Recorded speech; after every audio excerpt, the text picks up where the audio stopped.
Hi, welcome to competitive cracker. ഞാൻ ദിജേഷ് ദിനേശൻ. അപ്പോൾ എല്ലാവരും 2027 ഒരു LDC പ്രതീക്ഷിച്ചിരിക്കുന്നവരാണ് അല്ലേ? പഠനമൊക്കെ തുടങ്ങിയവരുണ്ട്.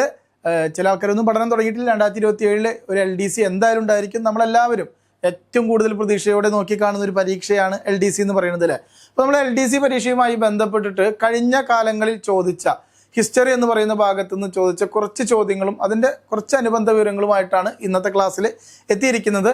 അതിനു മുമ്പായിട്ട് നമ്മുടെ CCയിൽ ഇപ്പോൾ ബിഗ് ഡേയ്സ് ഓഫർ നടക്കുകയാണ് അല്ലേ? മാർച്ച് 31 വരെയാണ് ഓഫർ ഉള്ളത്. എല്ലാ കോഴ്സുകളും നിങ്ങൾ പർച്ചേസ് ചെയ്യുന്ന എല്ലാ കോഴ്സുകൾക്കും 30% വരെ ഓഫറാണ് ഉള്ളത്. അപ്പോൾ ഈ കാര്യം കൃത്യമായിട്ട് ഉപയോഗപ്പെടുത്തേണ്ടവർ, കോഴ്സ് പർച്ചേസ് ചെയ്യുന്നവർ എത്രയും പെട്ടെന്ന് തന്നെ നമ്മുടെ കോഴ്സ് പർച്ചേസ് ചെയ്യുക. ഈ 30% ഓഫ് എന്ന് പറയുന്ന ആ ഒരു ആനുകൂല്യം നിങ്ങൾ എത്രയും പെട്ടെന്ന് ഉപയോഗപ്പെടുത്തുക. അതിനായിട്ട് മുകളിൽ കാണുന്ന നമ്പർ 8590202323 എന്ന് പറയുന്ന നമ്പറിൽ കോൺടാക്ട് ചെയ്യുക.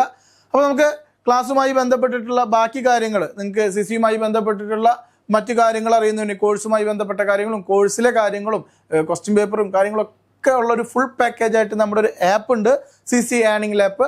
അപ്പോൾ ആപ്പ് ഡൗൺലോഡ് ചെയ്യുകയാണെങ്കിൽ നിങ്ങൾക്ക് കുറച്ചും കൂടി നിങ്ങളുടെ പഠനം വളരെ സുഖകരമായിട്ട് മുന്നോട്ട് കൊണ്ടുപോകാൻ സാധിക്കും. അപ്പോൾ ആപ്പ് ഡൗൺലോഡ് ചെയ്യാത്തവരുണ്ടെങ്കിൽ എത്രയും പെട്ടെന്ന് തന്നെ ആപ്പ് ഡൗൺലോഡ് ചെയ്യുക. നമ്മുടെ ആപ്പ് ത്രൂ എല്ലാവിധ സൗകര്യങ്ങളും, ക്വസ്റ്റ്യൻ പേപ്പർ ആണെങ്കിലും PYQ ആണെങ്കിലും ക്ലാസ്സുകളാണെങ്കിലും എല്ലാം കൃത്യമായിട്ട് ചിട്ടയോട് കൂടിയിട്ട് നിങ്ങൾക്ക് അതിൽ ക്രമീകരിച്ചിട്ടുണ്ട്. എത്രയും പെട്ടെന്ന് തന്നെ നിങ്ങൾ ആപ്പ് പർച്ചേസ് ചെയ്യുക, പഠനം ആരംഭിക്കുക. അപ്പോൾ നമ്മൾ LDCയുമായി ബന്ധപ്പെട്ടിട്ടല്ലേ, ഈ വരാൻ പോകുന്ന LDCയുമായി ബന്ധപ്പെട്ട് കഴിഞ്ഞ വർഷത്തിൽ ചോദിച്ച കുറച്ച് ഹിസ്റ്ററി ചോദ്യങ്ങളും അതിൻ്റെ അനുബന്ധ വിവരങ്ങളുമായിട്ടാണ് ഇന്നത്തെ ക്ലാസ്സിൽ എത്തിയിരിക്കുന്നത്. നമുക്ക് നോക്കാം. ഒന്നാമതായിട്ടൊരു ചോദ്യം, ഇന്ത്യൻ നാഷണൽ കോൺഗ്രസ് ഗാന്ധിജിയുടെ നേതൃത്വത്തിൽ നടത്തിയ അവസാനത്തെ ബഹുജന സമരം ഏതായിരുന്നു? ഇതാണ് ചോദ്യം. അപ്പോൾ ഇവിടെ നമ്മൾ മനസ്സിലാക്കേണ്ടത് എന്താണെന്ന് വെച്ച് കഴിഞ്ഞാൽ, ഈ ഇന്ത്യൻ നാഷണൽ കോൺഗ്രസ് എന്ന് പറയുന്ന ഒരു ഭാഗത്ത് നിന്ന് മിക്കവാറും LDCക്ക് ഒരു ചോദ്യം, എല്ലാ LDC പരീക്ഷയ്ക്കും ഒരു ചോദ്യം ചോദിക്കാറുണ്ട്. ഒരു 90% INC എന്ന് പറയുന്ന ടോപ്പിക്കിൽ നിന്ന് ഈ അടുത്ത കാലത്ത് നടന്ന 10th പ്രിലിംസ് ആണെങ്കിലും 10th മെയിൻസ് ആണെങ്കിലും LDC പോലെയുള്ള പരീക്ഷകളാണല്ലോ ഒക്കെ എന്ത് കാണാറുണ്ട്? ഇന്ത്യൻ നാഷണൽ കോൺഗ്രസുമായി ബന്ധപ്പെട്ടൊരു ചോദ്യം കാണാറുണ്ട്. സോ ഇന്ത്യൻ നാഷണൽ കോൺഗ്രസുമായി ബന്ധപ്പെട്ട് കഴിഞ്ഞ തവണ ചോദിച്ചൊരു ചോദ്യമാണിത്. ഇന്ത്യൻ നാഷണൽ കോൺഗ്രസിന്റെ ഗാന്ധിജിയുടെ നേതൃത്വത്തിൽ നടത്തിയ അവസാനത്തെ ബഹുജന സമരം ഏതായിരുന്നു എന്നാണ് ചോദ്യം. അപ്പോൾ നമുക്ക് ഇതിന്റെ കുറച്ച് ഡീറ്റെയിലേക്ക് പോവാം. അതായത് 1901 ഗാന്ധിജി ആദ്യമായിട്ട് ഇന്ത്യൻ നാഷണൽ കോൺഗ്രസിലേക്ക് എത്തുന്നത്. 1901 ഗാന്ധിജി ആദ്യമായിട്ട് ഇന്ത്യൻ നാഷണൽ കോൺഗ്രസിലെ ഒരു സമ്മേളനത്തിൽ പങ്കെടുക്കുന്നത്. അത് കൊൽക്കത്ത സമ്മേളനത്തിലാണ്. അപ്പൊ ഗാന്ധിജിയുടെ ഇന്ത്യൻ നാഷണൽ കോൺഗ്രസുമായിട്ടുള്ള ബന്ധം ആരംഭിക്കുന്നത് 1901 അദ്ദേഹം ഇന്ത്യൻ നാഷണൽ കോൺഗ്രസിന്റെ ആദ്യത്തെ ഒരു സമ്മേളനത്തിൽ പങ്കെടുത്തു. കൊൽക്കത്ത സമ്മേളനമായിരുന്നു.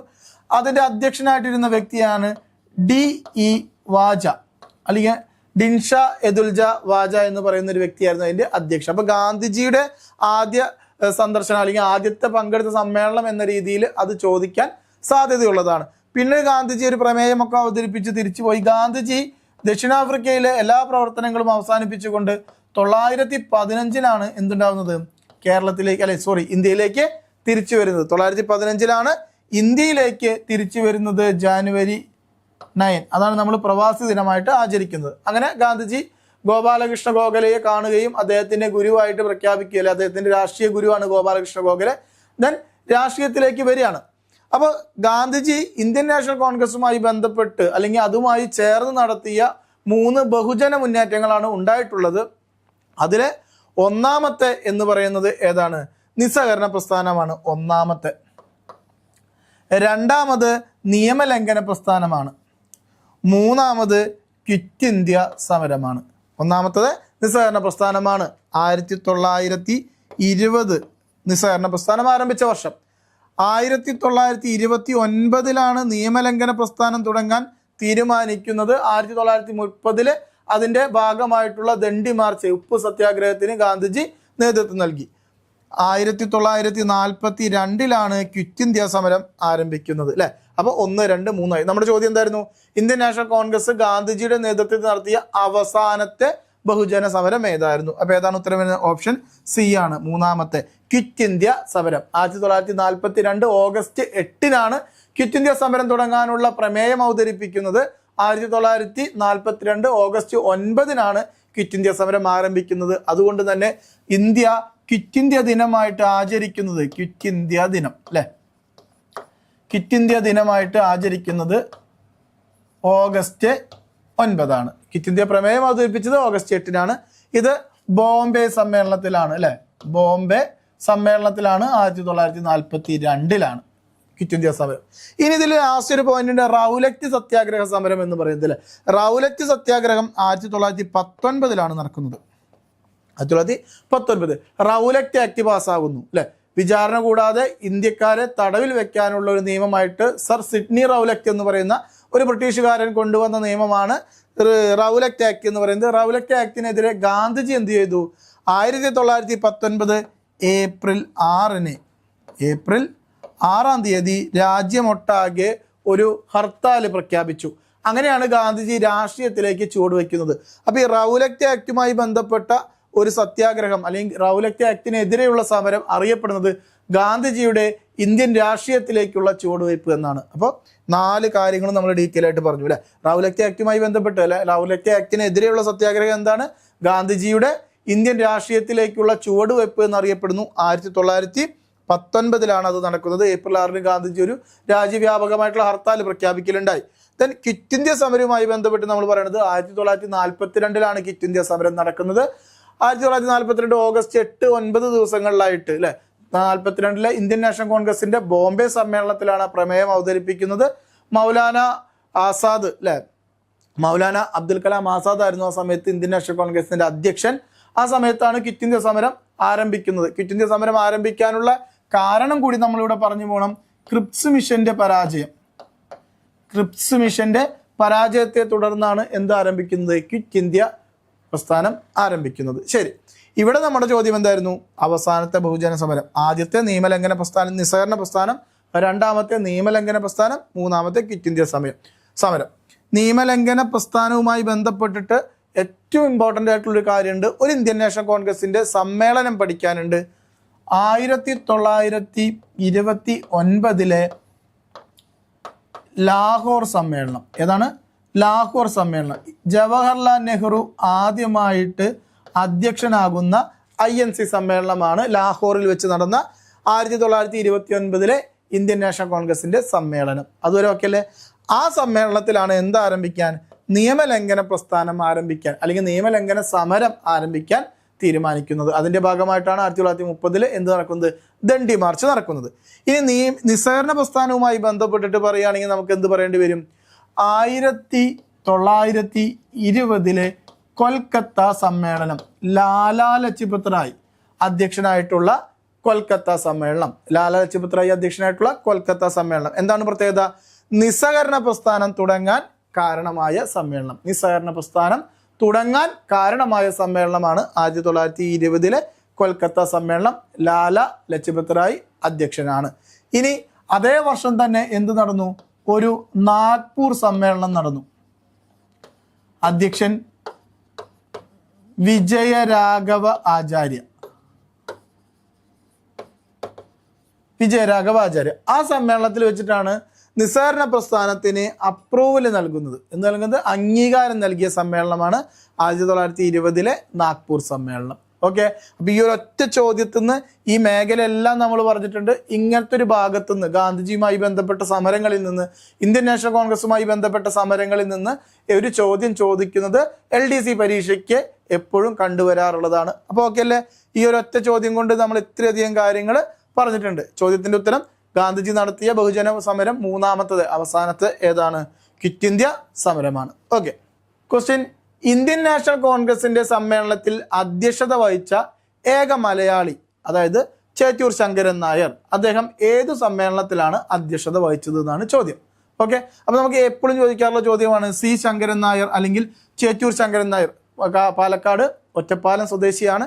ചേറ്റൂർ ശങ്കരൻ നായർ വൈസ്രോയുടെ എക്സിക്യൂട്ടീവ് കൗൺസിലിൽ അംഗമായിരുന്ന വ്യക്തിയാണ്. ചേറ്റൂർ ശങ്കരൻ നായർ ഏത് സമ്മേളനത്തിൽ വെച്ചിട്ടാണ് ഇന്ത്യൻ നാഷണൽ കോൺഗ്രസിന്റെ പ്രസിഡന്റ് ആകുന്നത്? ഒരേ ഒരു മലയാളിയാണ്, ആദ്യത്തെ മലയാളിയാണ്. INC പ്രസിഡന്റ് ആകുന്ന ഒരേ ഒരു മലയാളി, ആദ്യത്തെ മലയാളി എന്ന് പറയാം നമുക്ക്. ഒറ്റപ്പാലം, സൂററ്റ്, അമരാവതി, ഹരിപുര. ഏതായിരുന്നു? അമരാവതി സമ്മേളനം. ഏതാണ്? അമരാവതി. ഈ അമരാവതി സമ്മേളനം ഇപ്പോൾ ആന്ധ്രാപ്രദേശിന്റെ തലസ്ഥാനമായിട്ടുള്ള അമരാവതി അല്ല. ഈ അമരാവതി എവിടെയാണ്? മഹാരാഷ്ട്രയിലാണ്. മഹാരാഷ്ട്രയിലെ അമരാവതി സമ്മേളനം നടന്നത് 1897 1897 അമരാവതി സമ്മേളനം. എപ്പോഴും ചോദിക്കാറുണ്ട്, മലയാളി ആയതുകൊണ്ടായിരിക്കാം ആ ചോദ്യത്തിന് ഇത്രയും പ്രസക്തി. മലയാളി ആയിട്ടുള്ള INC പ്രസിഡന്റ് ആര്, അല്ലെങ്കിൽ ഏത് സമ്മേളനത്തിൽ വെച്ചിട്ടാണ്, ഏത് വർഷമാണ്? ഓക്കെ. ഇനി ഈ ഒറ്റപ്പാലം പലപ്പോഴും പരീക്ഷാ പേപ്പറിൽ കാണാറുണ്ട്. ഈ എന്താണ് ഒറ്റപ്പാലത്തിന്റെ പ്രത്യേകത? ഒറ്റപ്പാലം കേരള പ്രദേശ് കോൺഗ്രസ് കമ്മിറ്റിയുടെ ആദ്യ സമ്മേളനം നടന്നത് 1921 KPCC സമ്മേളനം എന്ന് പറയാം. നമുക്ക് കേരള പ്രദേശ് കോൺഗ്രസ് കമ്മിറ്റിയുടെ ആദ്യ സമ്മേളനം നടന്നത് ഒറ്റപ്പാലത്ത് വെച്ചിട്ടാണ്. 1921 ആ സമ്മേളനത്തിൽ അധ്യക്ഷത വഹിച്ച വ്യക്തിയാണ് ടി പ്രകാശം. ആന്ധ്ര കേസരി എന്നൊക്കെ അറിയപ്പെടുന്ന ടി പ്രകാശമാണ് ആ സമ്മേളനത്തിന് അധ്യക്ഷത വഹിച്ചത്. അതേ സമ്മേളനം തന്നെ അധ്യക്ഷത വഹിച്ച പയ്യന്നൂർ സമ്മേളനം നടന്നിട്ടുണ്ട്. അത് നെഹ്റു ആണ്. അത് ചോദിക്കാറുണ്ട്. ഈ ഒറ്റപ്പാലം സമ്മേളനവുമായി ബന്ധപ്പെട്ട് 1921 KPCC സമ്മേളനമാണ്. ടി പ്രകാശമാണ് അതിന് അധ്യക്ഷത വഹിക്കുന്നത്. നമ്മുടെ ഉത്തരം സി ആണ്, അമരാവതി. എന്താണ്? ചേറ്റൂർ ശങ്കരൻ നായർ അധ്യക്ഷനായിട്ടുള്ള സമ്മേളനമാണ് ഏത്? അമരാവതി സമ്മേളനം, മഹാരാഷ്ട്രയിലാണ്. ഇതേ കിടക്കുന്ന ഒരു സൂററ്റ് സമ്മേളനം. സൂററ്റ് സമ്മേളനത്തിനും ഇന്ത്യൻ നാഷണൽ കോൺഗ്രസിന് വളരെയധികം പ്രാധാന്യമുണ്ട്. എന്താണ്? സൂററ്റ് സമ്മേളനം നടക്കുന്നത് 1907 സൂററ്റ് എവിടെയാണ്? ഗുജറാത്തിലാണ്. നമ്മുടെ വജ്ര നഗരം എന്നറിയപ്പെടുന്ന സൂററ്റ് അല്ലെ, താപ്തി നദിയുടെ തീരത്തുള്ള സൂററ്റ്. സൂററ്റുമായി ബന്ധപ്പെട്ടിട്ട് പറയുകയാണെങ്കിൽ മിതവാദികളും തീവ്രവാദികളും രണ്ടായിട്ട് പിരിഞ്ഞ INC സമ്മേളനമാണ് സൂററ്റ് സമ്മേളനം. അതുകൊണ്ട് നമ്മൾ അതിനെ വിശേഷിപ്പിക്കുന്നത് സൂററ്റ് വിഭജനം എന്നാണ്, അല്ലെങ്കിൽ സൂററ്റ് സ്പ്ലിറ്റ് എന്നാണ്. ഓക്കെ. ഈ സമ്മേളനത്തിൽ അധ്യക്ഷനായ വ്യക്തിയാണ് റാഷ് ബിഹാരി ഘോഷ്. ആരാണ്? റാഷ് ബിഹാരി ഘോഷ്. ശരി. അപ്പൊ മിതവാദികളും തീവ്രവാദികളും രണ്ടായി പിരിഞ്ഞ സമ്മേളനമാണ് 1907 സൂററ്റ് സമ്മേളനം. അതാണ് ഈ സൂററ്റിന്റെ ഒരു ഓപ്ഷൻ. ഓക്കെ. ഇനി വരുന്നത് ഹരിപുര സമ്മേളനമാണ്. അതാണ് ഹരിപുര സമ്മേളനം. 1938 ഹരിപുര സമ്മേളനം നടക്കുന്നത്. 38 എന്താണ് ഹരിപുര സമ്മേളനത്തിന്റെ പ്രത്യേകത ചോദിച്ചു കഴിഞ്ഞാൽ 1938 ഹരിപുര സുഭാഷ് ചന്ദ്രബോസ് അല്ലെ, SC ബോസ്, സുഭാഷ് ചന്ദ്രബോസ് ആദ്യമായി അധ്യക്ഷനാവുന്ന സമ്മേളനമാണ് ഇത്, ഹരിപുര സമ്മേളനം. ഗാന്ധിജിയുടെ വാർധ എന്ന് പറയുന്ന വിദ്യാഭ്യാസ പദ്ധതി ഇന്ത്യൻ നാഷണൽ കോൺഗ്രസ് അംഗീകരിച്ച സമ്മേളനം കൂടിയാണ് ഇത് 1938 ഹരിപുര സമ്മേളനം കോൺഗ്രസിന്റെ. ദെൻ അതിനേക്കാൾ ഇമ്പോർട്ടൻ്റ് ആയിട്ടുള്ള സമ്മേളനമാണ് 1939 ത്രിപുരി സമ്മേളനം. സുഭാഷ് ചന്ദ്രബോസിനെ പറഞ്ഞ കാരണം നമ്മൾ പറഞ്ഞതാണ്, ത്രിപുരി സമ്മേളനം. സുഭാഷ് ചന്ദ്രബോസ് തന്നെയാണ് പ്രസിഡന്റ് ആകുന്നത്. എന്താണ് പ്രത്യേകത?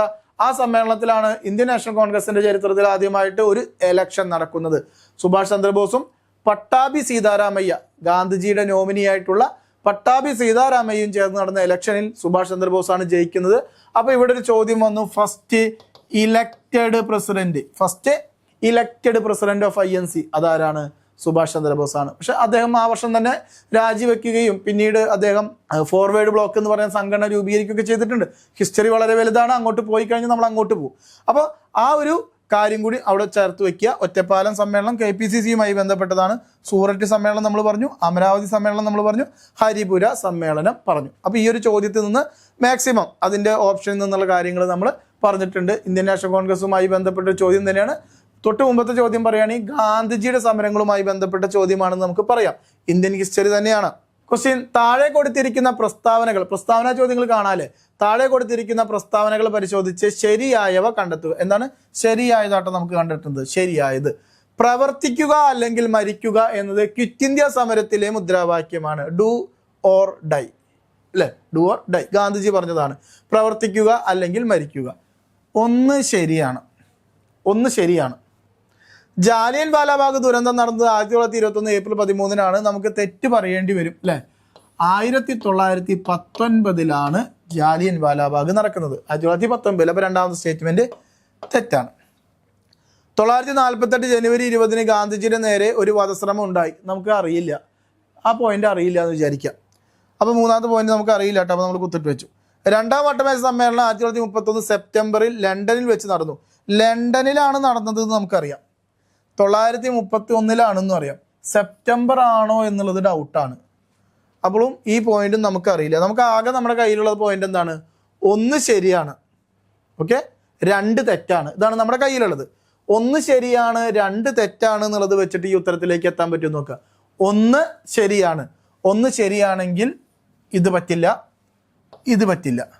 2 തെറ്റാണ്, 2 തെറ്റാണെങ്കിൽ എന്തുണ്ടാവില്ല, ഇതും പറ്റില്ല. ഇതിൽ 2 ഉണ്ട്, ശരിയായതല്ലേ നമ്മളോട് ചോദിച്ചിരിക്കുന്നത്. അപ്പോൾ 2 തെറ്റാണെങ്കിൽ ഇതിലത്തെ 2 പോകണം, അതുപോലെ തന്നെ 2 ഇല്ല. ഒന്ന് ശരിയാണെങ്കിൽ ഇത് പറ്റില്ല, ഇത് ഉത്തരം ഇത് വരും 1, 3, 4 ശരി. നമുക്ക് ആ ഓപ്ഷനിലേക്ക് ഒന്ന് തിരിച്ചു പോവാം. 1, 3, 4 ശരി, രണ്ടാമത്തെ തെറ്റാണ്. അപ്പോൾ ചില ചോദ്യങ്ങൾ എന്ത് ചെയ്യാം, നമുക്ക് ഓപ്ഷനിൽ ചില പോയിന്റുകൾ അല്ലെങ്കിൽ സ്റ്റേറ്റ്മെന്റുകൾ അറിയില്ലെങ്കിൽ ഉത്തരത്തിലേക്ക് എത്താനുള്ള സാഹചര്യം ചില ചോദ്യങ്ങളിലുണ്ട്. അതൊരു LDC ലെവലൊക്കെ ആകുമ്പോൾ സുഖമായിട്ട് നമുക്ക് എത്തിക്കാൻ പറ്റും. ഡിഗ്രി ലെവൽ എക്സാം ഒക്കെ ആകുമ്പോഴാണ് ഭയങ്കര ടഫായിട്ടുള്ളത് ഇടുക, അല്ലെങ്കിൽ നമുക്ക് എത്തിക്കാൻ പറ്റും. ഇനി ഇവിടെ എന്താണ്, ക്വിറ്റ് ഇന്ത്യ സമരവുമായി ബന്ധപ്പെട്ട് നമ്മൾ കഴിഞ്ഞ ക്ലാസ്സിൽ കാര്യങ്ങൾ പറഞ്ഞതാണ്, മീൻസ് കഴിഞ്ഞ ക്വസ്റ്റ്യനിൽ നമ്മൾ കാര്യങ്ങൾ പറഞ്ഞതാണ്. ശരി, ഇവിടെ ക്വിറ്റ് ഇന്ത്യ സമരനായകൻ എന്ന് പറഞ്ഞിട്ട് ഒരാളെ പഠിക്കാനുണ്ട്. ആരാണ്? ജയപ്രകാശ് നാരായണൻ അല്ലേ? അതുപോലെ അരുണ ആസിഫ് അലി. ആരാണ് ക്വിറ്റ് ഇന്ത്യ സമര നായിക എന്നറിയപ്പെടുന്നത്? അരുണ ആസിഫ് അലി. ക്വിറ്റ് ഇന്ത്യ സമര നായകൻ എന്നറിയപ്പെടുന്നത് ആരാണ്? ജയപ്രകാശ് നാരായണൻ. ഇനി ജാലിയൻ വാലാബാഗുമായി ബന്ധപ്പെട്ട് നമ്മൾ എന്ത് പറഞ്ഞു? 919 ജാലിയൻ വാലാബാഗ് നടക്കുന്നത്. കാരണം എന്താണ്? അതിന് കാരണമായ നിയമമാണ് റൗലക്റ്റ് ആക്ട്. ഏതാണ്? റൗലക്റ്റ് ആക്ട് എന്ന് പറയുന്നത്. റൗലക്റ്റ് ആക്ട്. ഓക്കെ, ജാലിയൻ വാലാബാഗുമായി ബന്ധപ്പെട്ടിട്ട് ഈ റൗലക്റ്റ് ആക്ടിനെ ഗാന്ധിജി വിളിച്ചത് കരി നിയമം എന്നാണ്. എന്താണ്? കരി നിയമം എന്നാണ്. ഡോക്ടർ സൈഫുദ്ദീൻ സത്യപാൽ എന്ന് പറയുന്ന 2 പേരെയാണ് എന്ത് ചെയ്തത്? ഈ നിയമം ഉപയോഗിച്ച് അറസ്റ്റ് ചെയ്ത് അതിനെതിരെ നടന്ന പ്രക്ഷോഭത്തിലാണ് മൈക്കിളോ ഡയറിന്റെ നിർദ്ദേശപ്രകാരം വെടിവയ്പ് ഉണ്ടാകുന്നത്. അങ്ങനെ ജാലിയൻ വാലാബാഗ് മൈതാനത്ത് വെച്ചിട്ട് ഒട്ടനവധി പേര് മരണപ്പെട്ടു എന്നൊക്കെ നമുക്കറിയാം. അപ്പം ജാലിയൻ വാലാബാഗ്. ഓക്കെ, 2ാം വട്ടമേശ സമ്മേളനവുമായി ബന്ധപ്പെട്ട് ഏറ്റവും കൂടുതൽ ചോദിച്ചിരിക്കുന്നത് ഗാന്ധിജി പങ്കെടുത്ത ഏക വട്ടമേശ സമ്മേളനം. അതാണ് ഇത്. 30, 31, 32 അങ്ങനെയാണ് വട്ടമേശ സമ്മേളനം നടന്നത്. 30, 31, 32. അതിൽ ഗാന്ധിജി പങ്കെടുത്തത് ഏതിൽ മാത്രമാണ്? 31. 1931 2ാം വട്ടമേശ സമ്മേളനത്തിൽ ഗാന്ധിജി ഇന്ത്യൻ നാഷണൽ കോൺഗ്രസിന്റെ പ്രതിനിധിയായിട്ട് പങ്കെടുക്കലുണ്ടായി. സോ ഇതിന് കാരണമായിട്ടുള്ള ഒരു ഉടമ്പടി ഉണ്ട്, ഗാന്ധി ഇർവിൻ സന്ധി അല്ലെ? ഗാന്ധി ഇർവിൻ സന്ധിയുമായി ബന്ധപ്പെട്ട് ഇർവിൻ പ്രഭുവുമായിട്ട് ഗാന്ധിജി നടത്തിയ ആ ഒരു ചർച്ചയ്ക്കൊടുവിലാണ് ഗാന്ധിജി ലണ്ടനിലേക്ക് പോകാൻ തീരുമാനിക്കുന്നതും 2ാം വട്ടമേശ സമ്മേളനത്തിൽ പങ്കെടുക്കുന്നു. അപ്പോൾ ഇത്രയും കാര്യങ്ങൾ നമ്മൾ ഈ ഒരു സ്റ്റേറ്റ്മെന്റ്, ഇവിടെ സ്റ്റേറ്റ്മെന്റിൽ നിന്ന് ഉത്തരത്തിലേക്ക് എത്താനുള്ള ഒരു മാർഗം കൂടി നമ്മൾ പറഞ്ഞിട്ടുണ്ട്. ചില സ്റ്റേറ്റ്മെന്റുകൾ വായിച്ചു കഴിഞ്ഞാൽ പെട്ടെന്ന് തന്നെ ഉത്തരത്തിലേക്ക് എത്താൻ സാധിക്കും. ക്വസ്റ്റ്യൻ, സ്വരാജ് പാർട്ടി സ്ഥാപിച്ചത് ആരാണ്? ശരിക്കും കോൺസ്റ്റിറ്റ്യൂഷന്റെ ഒരു ബേസാണ്. കോൺസ്റ്റിറ്റ്യൂഷൻ വേണമെന്ന് ആദ്യമായിട്ട് ഇന്ത്യയിൽ ആവശ്യപ്പെട്ട രാഷ്ട്രീയ പാർട്ടി കൂടിയാണ് ഏത്? ഭരണഘടന എന്ന് പറയുന്ന ആശയം വേണമെന്ന് ആവശ്യപ്പെട്ട ആദ്യത്തെ രാഷ്ട്രീയ പാർട്ടിയാണ് ഇത്, സ്വരാജ് പാർട്ടി. സ്വരാജ് പാർട്ടി സ്ഥാപിച്ചത് ആരൊക്കെയാണെന്നാണ് ചോദ്യം. CR ദാസ്, മോത്തിലാൽ നെഹ്റു, ജവഹർലാൽ നെഹ്റു, ബാലഗംഗാധര തിലകൻ, റാനഡെ, ഗാന്ധിജി, സുഭാഷ് ചന്ദ്രബോസ്. അപ്പോൾ ഇതിൽ ചില ആൾക്കാരുടെ ഒക്കെ മരണവുമായി ബന്ധപ്പെട്ട് ഇയറൊക്കെ അറിയാമെങ്കിൽ കുറച്ചും കൂടി വെട്ടിക്കളയാൻ പറ്റുമോ? തീരെ അറിയാത്തവർക്ക് കിട്ടാം. ബാലഗംഗാധര തിലകൻ മരിക്കുന്നത് 1920 ഒരു കാരണവശാലും ഇത് വരില്ല. ഓക്കെ, ഗാന്ധിജിയും സുഭാഷ് ചന്ദ്രബോസും അല്ല. മോത്തിലാൽ നെഹ്റുവും ജവഹർലാൽ നെഹ്റു അച്ഛനും മകനും കൂട്ടൊരു പാർട്ടി രൂപീകരിച്ചതായിട്ട് നമ്മുടെ അറിവിലില്ല. ആരൊക്കെയാണ്? CR Das, Motilal Nehru. CR Das means Chittaranjan Das അല്ലെ? സുഭാഷ് ചന്ദ്രബോസിന്റെ രാഷ്ട്രീയ ഗുരു എന്നറിയപ്പെടുന്ന വ്യക്തിയാണ് ആര്? ചിത്തരഞ്ജൻ ദാസ്. അതുപോലെ തന്നെ മോത്തിലാൽ നെഹ്റു ജവഹർലാൽ നെഹ്റുവിന്റെ പിതാവാണ്. ഇത് രൂപീകരിക്കുന്നത് 1923 ജനുവരി 1 പാർട്ടി രൂപീകരിക്കുന്നത്, സ്വരാജ് പാർട്ടി. പിന്നെ സ്വരാജ് പാർട്ടിയുമായി ബന്ധപ്പെട്ട് ചോദിക്കാറുള്ളത് സ്വരാജ് പാർട്ടി രൂപീകരിക്കുന്നതുമായി ബന്ധപ്പെട്ട് നടന്ന ചില സംഭവങ്ങൾ. അതായത് ഇന്ത്യൻ നാഷണൽ കോൺഗ്രസിന്റെ 1922 ഗയ സമ്മേളനം, CR ദാസ് ആയിരുന്നു അതിന്റെ അധ്യക്ഷൻ. ഓക്കെ, ആ വർഷത്തിന് വേറൊരു പ്രത്യേകത ഉണ്ട്. 922 ചൗരി ചൗര സംഭവം നടക്കുന്നത്. ചൗരി ചൗര അല്ലെ? എന്താണ്? ഉത്തർപ്രദേശിലെ ഗോരഖ്പൂരിലെ ചൗരി ചൗര ഗ്രാമത്തില് നിസ്സഹകരണ പ്രസ്ഥാനത്തിന്റെ അനുകൂലികൾ ഒരു പോലീസ് സ്റ്റേഷൻ കത്തിക്കുകയും പോലീസുകാര് വെന്ത് മരിക്കുകയും ചെയ്തു. ആ സംഭവത്തില് അനുശോചിച്ചുകൊണ്ട് അല്ലെങ്കിൽ വിഷമത്തോടെ ഗാന്ധിജി എന്ത് ചെയ്തു? നിസ്സഹകരണ പ്രസ്ഥാനം നിർത്തിവെച്ചു. മരിച്ചത് ആരാണെങ്കിലും മനുഷ്യന്മാരല്ലേ എന്ന കൺസെപ്റ്റിൽ ഗാന്ധിജിയെ നിർത്തിവെച്ചു. അപ്പോൾ കോൺഗ്രസിൻ്റെ ഉള്ളിൽ ഒരു ഭിന്നിപ്പ് ഉണ്ടാവുകയാണ്. എന്താണ്?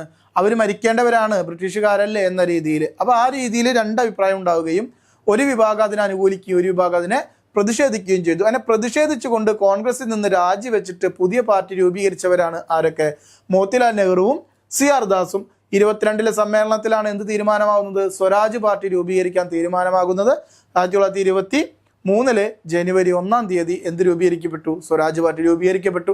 പാർട്ടിക്ക് അധികകാലം ആയുസ്സുണ്ടായില്ല. CR ദാസ് മരണപ്പെട്ടതോട് കൂടിയിട്ട് എന്ത് സംഭവിച്ചു? പാർട്ടി ക്ഷയിക്കുകയും പാർട്ടി മെല്ലെ ഇന്ത്യൻ നാഷണൽ കോൺഗ്രസിലേക്ക് ലയിക്കുകയാണ് ചെയ്തത്. ഇതിൽ വേറൊരു കാര്യം ശ്രദ്ധിക്കാനുള്ളത്, CR ദാസ് ഇതിൻ്റെ പ്രസിഡന്റാണ്, മോത്തിലാൽ നെഹ്റു ഇതിൻ്റെ സെക്രട്ടറിയാണ്. അങ്ങോട്ടും ഇങ്ങോട്ടും മാറിപ്പോകരുത്. സെക്രട്ടറി ആരാണ്? മോത്തിലാൽ നെഹ്റു. പ്രസിഡന്റ് ആരാണ്? CR ദാസ്. ഓക്കെ അല്ലേ? അപ്പോൾ ഇന്ത്യൻ ഹിസ്റ്ററിയുമായി ബന്ധപ്പെട്ടിട്ട് എന്ത് ചോദ്യം വന്നാലും നമുക്കത് കിട്ടണം. ഗാന്ധിജിയുടെ ആദ്യകാല സമരങ്ങളുടെ കൂട്ടത്തിൽ ശരിയായ ഉത്തരം കണ്ടെത്തുക. ആദ്യകാല സമരങ്ങളുടെ കൂട്ടത്തിൽ ശരിയായ ഉത്തരം ആദ്യകാലം. അപ്പോൾ നമുക്ക് നോക്കാം, വർഷം നോക്കാം. ബർദോളി സത്യാഗ്രഹം നടക്കുന്നത് 1928 ചമ്പാരൻ സത്യാഗ്രഹം നടക്കുന്നത് 1917 ഗേദ സത്യാഗ്രഹം നടക്കുന്നത് 1918 അഹമ്മദാബാദ് തുണിമിൽ സമരം നടക്കുന്നത് 1918 അപ്പോൾ ഇങ്ങനെ നോക്കുകയാണെങ്കിൽ ആദ്യകാലം എന്നുള്ള രീതിയിൽ നമുക്ക് ഏതിനാണ് ഒരു ഗ്രൂപ്പ് ആക്കാൻ പറ്റിയ അല്ലേ? ഇത് 3 ഏത്? 2, 3, 4. 2, 3, 4. ഇതും ഗാന്ധിജിയുടെ നേതൃത്വത്തിലല്ല പ്രധാനമായിട്ടും. ബർദോളി സത്യാഗ്രഹം ആരാണ് ശരിക്കും നടത്തുന്നത്? സർദാർ പട്ടേലാണ്. സർദാർ വല്ലഭായ് പട്ടേലാണ്. ഈ സമരം നടത്തിയതിന്റെ ഭാഗമായിട്ടാണ് എന്തുണ്ടാവുന്നത്? സർദാർ വല്ലഭായ് പട്ടേലിന് സർദാർ എന്ന് പറയുന്ന ഒരു സ്ഥാനപ്പേര് ഗാന്ധിജി നൽകുന്നത്. ബർദോളി എന്ന് പറയുന്നത് ഒരു നികുതിക്കെതിരെ നടന്നൊരു സമരമായിരുന്നു.